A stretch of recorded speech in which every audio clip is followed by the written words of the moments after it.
सिरी, यहाँ का तापमान कितना है? बाहर तापमान 0 से 36 डिग्री नीचे है। अंटार्कटिका में हवा का तापमान -14.8 डिग्री फ़ारेनहाइट या -20 डिग्री सेल्सियस है और यहाँ पर -58 डिग्री फ़ारेनहाइट या -47 डिग्री सेल्सियस है।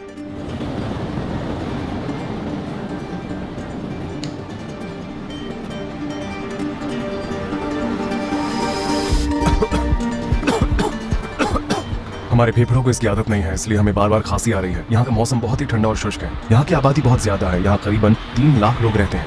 याकुत्स्क रूस के ऑटोनोमस रीजन सखा रिपब्लिक की राजधानी है, जो कि नॉर्थ पोल से 280 मील की दूरी पर बसा हुआ है। क्योंकि यह जगह साइबेरिया के सबसे उत्तर पूर्व में स्थित है, इसलिए यह बाकी की दुनिया से बहुत अलग थलग लगता है। बाहर का तापमान लगभग -50 डिग्री सेल्सियस है। उबलते हुए पानी का तापमान -135 डिग्री सेल्सियस है।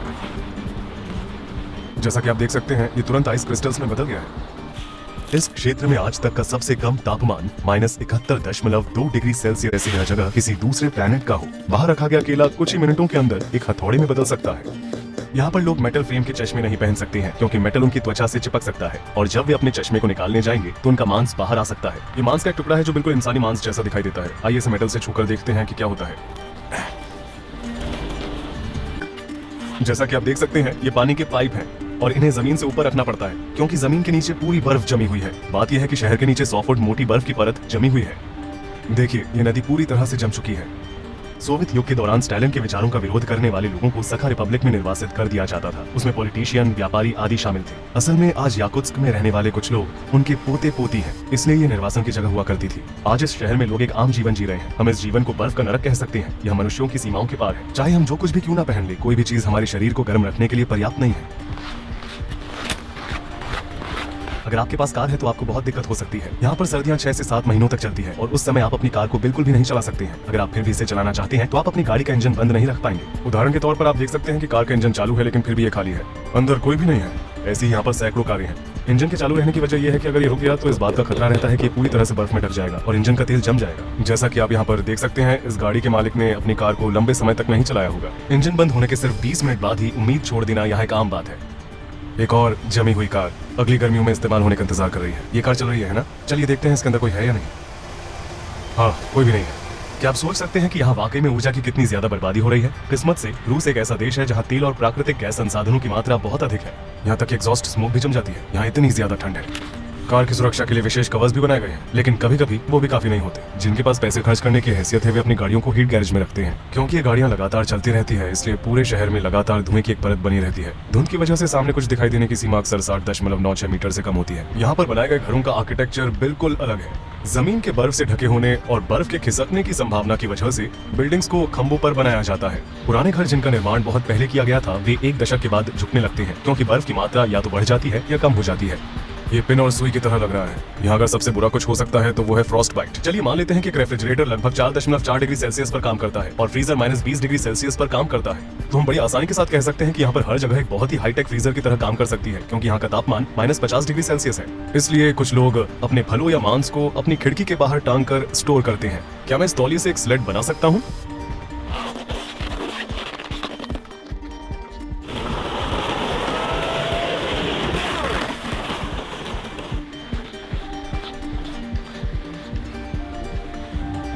वीडियो बनाने के लिए मैंने बस 1 मिनट के लिए अपने ग्लव्स उतारे। अब मेरे हाथ में बहुत दर्द हो रहा है। मेरी पलकों पर भी बर्फ जम गई है। मैं बर्फ को निकालने की कोशिश कर रहा हूँ। हटो, हटो। अगर आप 15 मिनट से ज्यादा समय तक बाहर रहते हैं तो आपको त्वचा में जलन और सांस लेने में दिक्कत जैसी समस्याओं का सामना करना पड़ेगा। ठंड लगना जो सुई की चुभन की तरह होती है, फ्रॉस्ट बाइट, उसके बाद सनसनी और फिर इसके बाद सीधे मौत भी हो सकती है। उसने बस 5 मिनट मेरा वीडियो शूट करने के लिए अपने ग्लव्स निकाले और तुरंत ही उसकी उंगलियां सफेद हो गईं। हमारा माइक्रोफोन रेड वार्निंग दे रहा है। ये ठीक से काम नहीं कर रहा है। कैमरा भी ठीक से काम नहीं कर रहा है। देखिए, इसका कवर जम गया है। हमारे फोन भी ठीक से काम नहीं कर रहे हैं। कुछ मिनटों पहले उसके फोन की बैटरी लगभग 10% थी और फिर अचानक डेड हो गई, जबकि वास्तव में ये लगभग फुल थी। मेरे पीछे आप जो देख रहे हैं वो एक कब्रिस्तान है। मेरे जूतों के नीचे की बर्फ की थिकनेस लगभग 100 फुट है और ये बर्फ लगभग पूरे शहर के नीचे है, जो गर्मियों में भी नहीं पिघलती है। तो यहाँ लोग मुर्दों को कैसे दफनाते हैं? वे कोयले के टुकड़ों को इकट्ठा करते हैं और 2 से 3 दिन उन्हें जलाते हैं। एक बार जब कोयला जल जाता है तो बर्फ के टुकड़े पिघल जाते हैं और फावड़ियों का इस्तेमाल करके इसे आसानी से हटाया जा सकता है। आखिर में इस क्षेत्र की 6 से 7 फीट की गहराई तक खुदाई की जा सकती है। यहाँ तक कि 100 या 200 साल पहले मरे हुए व्यक्ति का शरीर आज भी बहुत ठोस पाया जा सकता है। दुनिया के कुल हीरो के भंडार का 20% याकुत्स्क में है। इसके अलावा यहाँ पीरियोडिक टेबल के भी सारे एलिमेंट्स हैं। याकुतिया क्षेत्रों के नीचे कई मैमथ और डायनासोर के फॉसिल्स हैं। इन इलाकों में जहाँ कभी मैमथ घुमा करते थे, आज भी बर्फ पिघलते ही उनका शरीर बिल्कुल पहले की तरह दिखाई देता है। यहाँ के लोग खेती बाड़ी नहीं कर सकते हैं, इसलिए यहाँ पर लोग मछली खाते हैं। इस बाजार की सबसे महत्वपूर्ण विशेषताओं में से एक ये है कि वे रेफ्रिजरेटर के बजाय पब्लिक स्टॉल्स में मछलियों को रखते हैं। बाहर का मौसम रेफ्रिजरेटर की तुलना में बहुत ठंडा होता है। बाहर रखा हुआ मांस का टुकड़ा यहाँ पर महीनों तक खराब नहीं होता है। यहाँ पर दर्जनों जमे हुए खरगोश हैं। बतख के साथ साथ उन्हें भी बहुत खाया जाता है। घोड़े का मांस मिलना भी बहुत आम बात है। ये लगभग 45 पाउंड की है। वे इस पूरी मछली को खरीदते हैं और बाहर रखकर इसे कई दिनों तक खाते हैं। ये भी सेल पर है, बेशक ये कभी खराब नहीं होता। इसके कान बिल्कुल भी नहीं हिल रहे हैं। आप यहाँ कितने घंटे तक काम करती हैं? मैं सुबह 9 बजे से लेकर रात 8 बजे तक काम करती हूँ। वो कितने समय से ये काम कर रही हैं? 30 सालों से। उन्होंने एक दूसरे के ऊपर कितने कपड़े पहने हैं?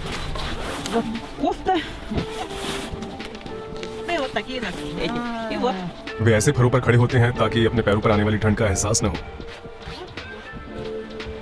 याकुतियों, जिनकी आबादी सबसे ज्यादा है, वे मूल रूप से तुर्क हैं। इस आबादी का 38% मूल रूप से रूसी है।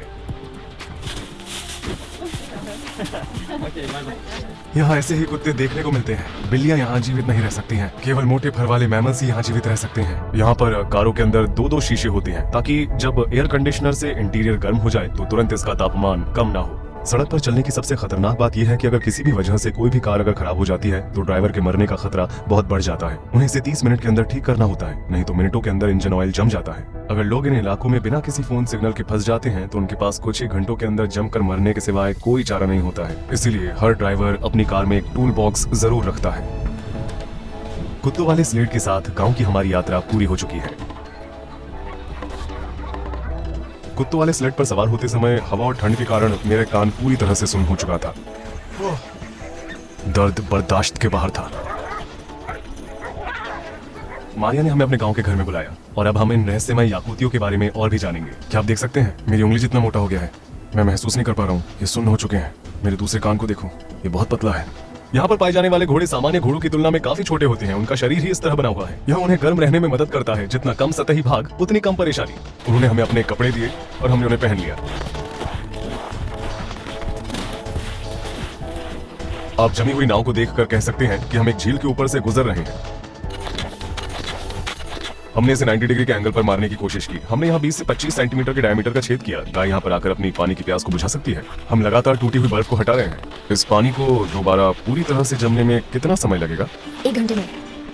इस गांव में गायों को सर्दियों में हमेशा खलिहान में रखा जाता है।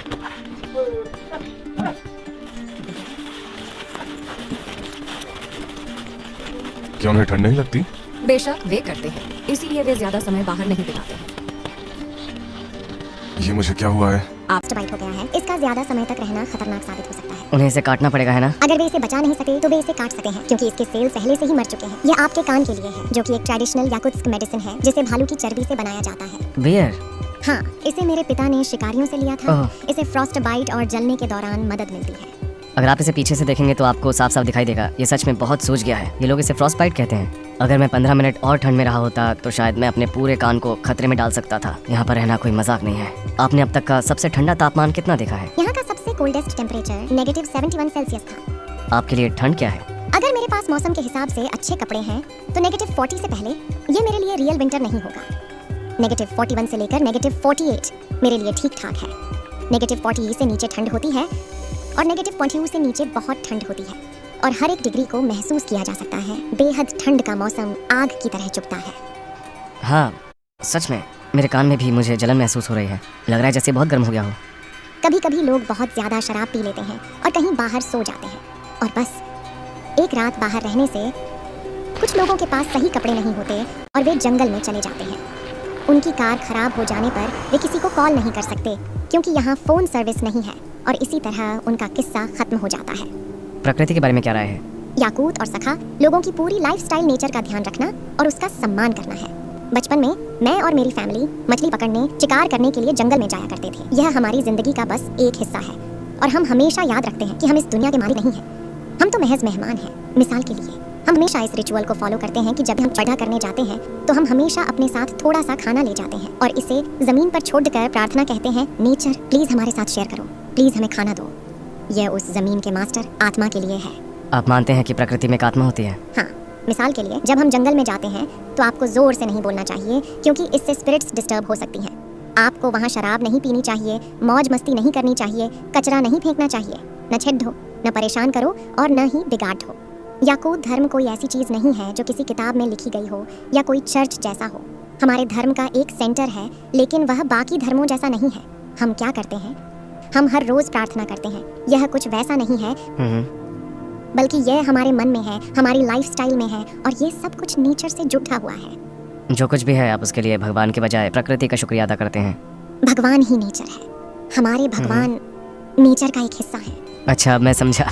आप दक्षिण की ओर रहने के लिए क्यों नहीं चले जाते, जहाँ इसकी तुलना में गर्मी ज्यादा है? क्योंकि इन तापमानों में रहना किसी पीड़ा से कम नहीं है। ये आपके लिए टॉर्चर हो सकता है, लेकिन हमारे लिए नहीं। मैं और मेरी फैमिली यहाँ है, इसकी सबसे बड़ी वजह यह है कि मैं अपने परिवार, अपने माता पिता, अपने दादा दादी के करीब रहना चाहती हूँ। और दूसरा ये कि मुझे यहाँ का नेचर बहुत पसंद है। ये बहुत ही प्योर है, यहाँ की इकोलॉजी बहुत प्योर है। मेरे और मेरे होने वाले बच्चों के लिए ताज़ी हवा में सांस लेना बहुत ज़रूरी है। तीसरी वजह है हमारा कल्चर। मैं अपनी भाषा को बरकरार रखना चाहती हूँ, अपनी परंपराओं को बरकरार रखना चाहती हूँ और उन्हें आने वाली जनरेशन को देना चाहती हूँ। याकुत्स्क में गर्मियों का भी मौसम होता है। जुलाई में यहाँ का औसत तापमान लगभग 19 डिग्री सेल्सियस होता है। ग्लोबल वार्मिंग की वजह से बर्फ पिघल रही है और मैमथ के फॉसिल मिल रहे हैं, लेकिन इस वजह से हजारों सालों से छिपे हुए वायरस भी बाहर आ सकते हैं, जिनसे आधुनिक मनुष्य का कभी भी सामना नहीं हुआ है। जब यूरोपीय लोग उत्तरी अमेरिका में बसने के लिए आए थे तो अनजाने में वे अपने साथ एक फ्लू भी लेकर आए थे, जिसकी वजह से ज्यादातर मूल अमेरिकियों को अपनी जानें गंवानी पड़ी और फिर उन्हें सदियों तक अलग थलग कर दिया गया था। फ्लू का हम पर कोई असर नहीं हुआ क्योंकि हमारा इम्यून सिस्टम बहुत मजबूत था। इसी तरह इन क्षेत्रों में बर्फ के पिघलने से जिन प्राचीन बीमारियों से हम सुरक्षित नहीं है वे सामने आ सकती हैं और मानवता को ऐसे विनाशकारी परिणामों का सामना करना पड़ सकता है। देखने के लिए धन्यवाद। यह वीडियो रिडिस्कवरी नामक एक यात्रा वृत्त चित्र श्रृंखला का पहला एपिसोड था। मैं उन अनोखी जगहों पर जाता हूँ जिनके बारे में बहुत से लोग नहीं जानते हैं और उनके बारे में व्यापक दृष्टिकोण के साथ वृत्त चित्र बनाता हूँ। इस चैनल पर अगला आने वाला वीडियो रिडिस्कवरी का दूसरा एपिसोड होगा। मैं इस विशाल बर्फ के ढेर के अंदर गया और परमाफ्रॉस्ट की खोज की। पूरी डॉक्यूमेंट्री श्रृंखला के दौरान हमें -67 फ़ारेनहाइट में अविश्वसनीय दैनिक जीवन के बारे में पता चला। ये रहस्यमयी याकूत लोग और उनकी आश्चर्यजनक संस्कृति। यदि आप उस वीडियो को मिस नहीं करना चाहते हैं और हमारे सभी वीडियो देखना चाहते हैं तो सदस्यता अवश्य लें। मैं